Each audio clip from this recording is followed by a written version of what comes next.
Hi guys, welcome to our channel Telugu audio stories with Maitri. నా ఛానల్ని ఎవరైనా ఫస్ట్ టైం చూస్తున్నట్టయితే తప్పకుండా లైక్ చేయండి, షేర్ చేయండి అండ్ సబ్స్క్రైబ్ చేసుకోండి. ఇక స్టోరీలోకి వెళ్లే ముందు చాలా మంది నా హెల్త్ ఎలా ఉందని అడుగుతున్నారు. మొన్న ఎంఆర్ఐ తీయించానండి. కొంచెం బ్యాక్ బోన్ లో చిన్న ప్రాబ్లం వచ్చిందంట. టాబ్లెట్లతో తగ్గుతుందని డాక్టర్ చెప్పాడు. ఇంకా కోర్సు మొదలు పెట్టలేదు. ప్రస్తుతానికైతే బాగానే ఉన్నాను.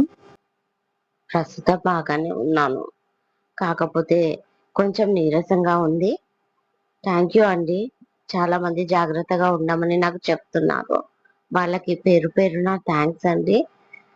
ఇంకా నన్ను కొంచెం స్ట్రాంగ్ అవ్వగానే ఎన్నాళ్ళైనా నీకే వేచుంటా సీరియల్ కూడా ఇస్తానండి. జస్ట్ 2-3 డేస్ లో, ఎక్కువ టైం ఏం తీసుకోను. కాబట్టి అర్థం చేసుకుంటారని కోరుకుంటూ ఇక స్టోరీలోకి వెళ్ళిపోదాం. నా ప్రేమ నువ్వే పార్ట్ 60. వాళ్ళంతా చెమటలు పట్టేశాయి భయంతో పూజకి. ఇప్పుడు నేను ఏం చేయాలి అనుకుంటూ ఒక్కసారిగా ఆలోచనలో పడుతుంది. వెంటనే లోపలికి వెళ్ళి మెయిన్ డోర్ లాక్ చూస్తుంది. అది వేసి ఉండడంతో, మీరా, నువ్వు బయటికి వెళ్ళే పని ఏదైనా ఉందా అని అడుగుతుంది వీలైనంత నార్మల్ గా. లేదక్క, అన్ని సామాన్లు తెచ్చేశాను నిన్నే. మీకు ఏమైనా కావాలా చెప్పు, నేను మళ్ళీ వెళ్తాను అంది. నోనో, నాకేమీ వద్దు. నీకు ఒక విషయం చెప్దామని. నువ్వు ఒంటరిగా ఎక్కడికి వెళ్ళకు. ఈ ఏరియా అస్సలు బాలేదంట. నేను లేనప్పుడు ఒక్కదానివే ఉంటావు కదా, అందుకని చెప్తున్నాను. ఏదైనా కావాలంటే ఆన్లైన్లో ఆర్డర్ పెడతాను, సరేనా? ఒకవేళ అంత సమయం లేకపోయినా నేను అడ్జస్ట్ అవుతాను. నువ్వు మాత్రం అస్సలు బయటికి వెళ్ళకు మీరా అని చెప్తుంది ముందు జాగ్రత్తగా. సరే అక్క, ఎంత పని చేసినా సరిగ్గా చెయ్యలేదని తిడతారు, కానీ జాగ్రత్తగా ఉండమని ఎవరు చెప్తారు? నువ్వు ఇంతలా చెప్పా నేను ఎక్కడికి వెళ్ళను. ఒకవేళ ఎక్కడికైనా వెళ్ళినా నీకు కాల్ చేసి వెళ్తాను, సరేనా అంది మీరా. సరే, నేను వెళ్ళి ఫ్రెష్ అవుతాను అంటూ లోపలికి వెళ్ళి ఆలోచిస్తుంది పూజ. తన ఫ్లాట్ కి ఎవరైనా కొత్త వ్యక్తులు రావాలంటే కంపల్సరీ తన పర్మిషన్ తీసుకోవాలి. కాబట్టి ప్రస్తుతానికి తన ఫ్లాటే సేఫ్టీ ప్లేస్. కూల్ పూజ, నువ్వు భయపడకు. కొద్ది రోజులు వాళ్ళు ఎంక్వైరీ చేస్తారు. నువ్వు కనపడకపోతే వాళ్ళే వేరే ప్లేస్ కి వెళ్ళిపోతారు. అప్పటి వరకు జాగ్రత్తగా ఉంటే సరిపోతుంది అని తనకు తాను నచ్చజెప్పుకొని వాష్రూమ్ లోకి వెళ్తుంది పూజ. విక్రాంత్ వేరే అమ్మాయితో నవ్వుతూ మాట్లాడుతున్న వీడియోని చూసి అగ్గి మీద గుగ్గిలం అయిపోతుంది సింధు. చూసిన వీడియోని మళ్ళీ మళ్ళీ చూస్తుంది. చాలా మారిపోయాడు. అప్పటికంటే ఇప్పుడే ఇంకా సూపర్ హ్యాండ్సమ్ గా కనిపిస్తున్నాడు రానా. అసలు ఇంత అందగాన్ని వదిలి నేను ఇన్ని రోజులు ఎలా దూరంగా ఉన్నాను అని ఒక క్షణం అనిపించింది సింధుకి. మళ్ళీ అంతలోనే తన నిజాయితీ గల ఆలోచనని అహం అనబడే ఈగో డామినేట్ చేసింది. ఎంతటి వాడైనా, ఎంత అందగాడైనా, ఆస్తపరుడైనా నా దగ్గరికి రావాల్సిందే అనుకుంది. కానీ తన మనస్సాక్షి కూడా ఒప్పుకోలేదు. ఇక వెంటనే తన మేనేజర్ కి కాల్ చేసి హైదరాబాద్ కి టికెట్లు బుక్ చేయించుకుంది సింధు. అప్పటికే కానీ ఆమె మనసు శాంతించలేదు. నైట్ డిన్నర్ అయ్యాక పడుకోవడానికి రూమ్ లోకి వెళ్ళి విండో కర్టన్ తీసి చూస్తుంది పూజ కేశవులు మనుషుల్ని. ఓ గాడ్, వీళ్ళు ఇంకా వెళ్ళిపోలేదా అని అనుకుంటూ కర్టన్ వేసి మీరా పడుకో అని చెప్పి రూమ్ లోకి వెళ్ళి రూమ్ డోర్ లాక్ చేసుకుంది. భయంతో నిద్ర రాదు పూజకి. ఒక్కో నిమిషం ఒక్కో గంటలా గడుస్తుంది తనకి. ఎంత చూసినా గడియారం ముళ్ళు ముందుకు తిరగడం లేదు. మార్నింగ్ ఆఫీస్ కి వెళ్ళాలి కాబట్టి కంపల్సరీ నేను నిద్రపోవాలి అనుకుంటూ ఒక పక్కకు ముడుచుకొని పడుకుంటుంది. గతమంతా నిమరేసుకుంటూ 9 to 11 తర్వాత చాలా ట్రై చేసి ఆఖరిగా నిద్రలోకి జారుకుంటుంది పూజ తనకు తెలియకుండానే. 20 మినిట్స్ తర్వాత తన ఫ్లాట్ కాలింగ్ బెల్ మోగుతుంది. నిద్ర నుంచి గబుక్కున లేచి కూర్చుంటుంది పూజ. వాళ్ళంతా చెమటలు, భయంతో. ఈ టైంలో ఎవరు వస్తారు తన ఇంటికి? గ్యారంటీగా కేశవులు మనుషులే. దేవుడా, ఇప్పుడు వాళ్ళ నుంచి ఎలా తప్పించుకోవాలి? అసలు తప్పించుకునే ఆప్షన్ ఉందా నాకు అని ఆలోచిస్తూ తన రూమ్ డోర్ ఓపెన్ చేసి బయటికి చూస్తుంది. అప్పటికే హాల్ డోర్ ఓపెన్ చేయబోయింది మీరా. వెంటనే మీరా ఆగు అని మెల్లిగా అరుస్తుంది పూజ.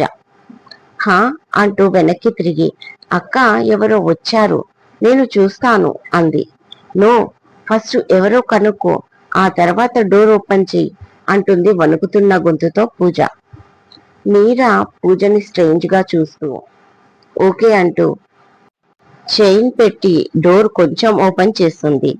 ఈలోపు కంగారుగా డోర్ పక్కన వచ్చి ఫ్లవర్ వాస్ చేతిలో పట్టుకుంది పూజ సేఫ్టీ కోసం. మీరా కాసేపు అటు ఇటు చూసి ఒక్కసారిగా డోర్ మొత్తం ఓపెన్ చేస్తుంది. మీరా ఎందుకలా ఓపెన్ చేసిందో అర్థం కాక ఊపిరి బిగపట్టి చూస్తున్న పూజకి ఒక క్షణం మీరా పైన కూడా డౌట్ వస్తుంది. ఎవరైనా వస్తే తల పగలగొట్టాలని డిసైడ్ అయి ఫ్లవర్ వాజ్ గట్టిగా పట్టుకొని ఉంటుంది పూజ, వాళ్ళంతా చెమటలతో ఏడుస్తూ. నెక్స్ట్ ఒక పొడుగైన ఆకారం లోపలికి వస్తుంది. ఆ పర్సన్ ని చూసి షాక్ అయిపోతుంది పూజ. ఆ లోపలికి వచ్చిన వ్యక్తిని చూస్తూనే ఫ్లవర్ వాజ్ వదిలేసి ముందుకు వచ్చి గట్టిగా హక్ చేసుకుంటుంది పూజ. తను అలా ఎందుకు చేసిందో తెలీదు. ఆ ఆలోచన కూడా ఆమెకు రాలేదు ప్రస్తుతం తను ఉన్న సిచ్యువేషన్ లో. ఇక ఒక చెయ్యి వీపుపై, ఒక చెయ్యి తలపై పెట్టి రానా పూజని గట్టిగా చుట్టుకున్నాడు. తను చాలా భయపడుతుందని అర్థమైంది అతనికి. ఎక్స్క్యూజ్ మీ అంటాడు మీరాని. రానా తను తెచ్చిన కవర్ మీరా చేతిలోకి తీసుకొని కిచెన్ లోకి వెళ్ళిపోతుంది, వాళ్ళకి ప్రైవసీ కల్పిస్తూ. ఇక మీరా వెళ్ళిపోవడంతో రానా వాట్ హ్యాపెండ్ మా అని అడుగుతాడు లాలనగా పూజని. కొన్ని క్షణాలకి తను అలా అడిగేసరికి ఎంతో గారంగా అనిపిస్తుంది. ఇంకాస్త గట్టిగా కళ్ళు మూసుకొని పట్టుకుంటుంది పూజ. జవాబు కూడా ఇవ్వదు. ఏ పిచ్చి, ఏమైంది అంటూ బెడ్రూమ్ లోకి తీసుకెళ్తాడు తనని. పూజని బెడ్ పై కూర్చోబెట్టి తను నెత్తిపై కూర్చొని, భయపడ్డావా? ఎందుకు భయం? నేనున్నాను కదా. ఒకవేళ దేనికైనా నువ్వు భయపడితే జస్ట్ ఒకే ఒక ఫోన్ కాల్, క్షణాలలో నీ ముందు ఉంటా, ఓకేనా అన్నాడు రానా. ఆ మాటకి కొండంత ధైర్యం వచ్చింది అన్నట్లుగా అనిపిస్తుంది పూజకి. సరే అని తల ఊపుతుంది. ఆమెలో కొంచెం భయం తగ్గినట్టు అనిపించి ఓకే వెళ్ళి ఫేస్ వాష్ చేసుకో అంటూ వాష్రూమ్ లోకి పంపించాడు. పూజ వెళ్ళగానే డిపార్ట్మెంట్ లో తనకి బాగా క్లోజ్ ఫ్రెండ్ అయిన ప్రదీప్ కి కాల్ చేసి విషయం చెప్పి, ఏం చేస్తావో తెలీదురా, హైదరాబాద్ పేరు అంటే భయపడాలి వాళ్ళు అంటాడు రానా. అటువైపు నుంచి విన్న మాటలకు కన్నింగా నవ్వుతూ విండో నుంచి కేశవుల మనుషుల్ని చూస్తూ కాల్ కట్ చేస్తాడు. ఈవినింగ్ పూజ కారు డ్రైవర్ రవి వచ్చి పూజ మేడం చాలా భయపడుతుంది. ఆ రోజు ఎంక్వైరీ చేసిన మనుషులు అపార్ట్మెంట్ ముందల ఉన్నారు సార్, నేను వాచ్మెన్ ని అలర్ట్ చేశాను అని చెప్తాడు. మీరా కూడా కాల్ చేసి ఈవినింగ్ జరిగింది చెప్తుంది. పూజ మేడం చాలా భయపడుతున్నారు, ఫుడ్ కూడా సరిగ్గా తీసుకోలేదు, ఇంకా నిద్రపోలేదు అని. ఇక ఉండలేకపోయాడు రానా పూజని అలా వదిలేసి. ఇలా ఆలోచిస్తూ ఉండగా పూజ వాష్రూమ్ నుంచి బయటికి వస్తుంది. డ్రెస్ కూడా చేంజ్ చేసుకొని వచ్చింది. ఫ్రెష్ గా కనిపించింది. బ్లాక్ నైట్ సూట్ లో ఆమె రూపం మెరిసిపోతూ ఉంది. ఈ జ్యూస్ తాగు అంటూ గ్లాస్ పూజ చేతికి ఇస్తాడు. నో, నాకు ఇప్పుడు ఏమీ వద్దు అంది. నువ్వు సరిగ్గా డిన్నర్ చేయలేదంట, మీరా చెప్పింది, కామ్గా తాగు అంటాడు కళ్ళు పెద్దవి చేస్తూ. భయపడి తాగేస్తుంది.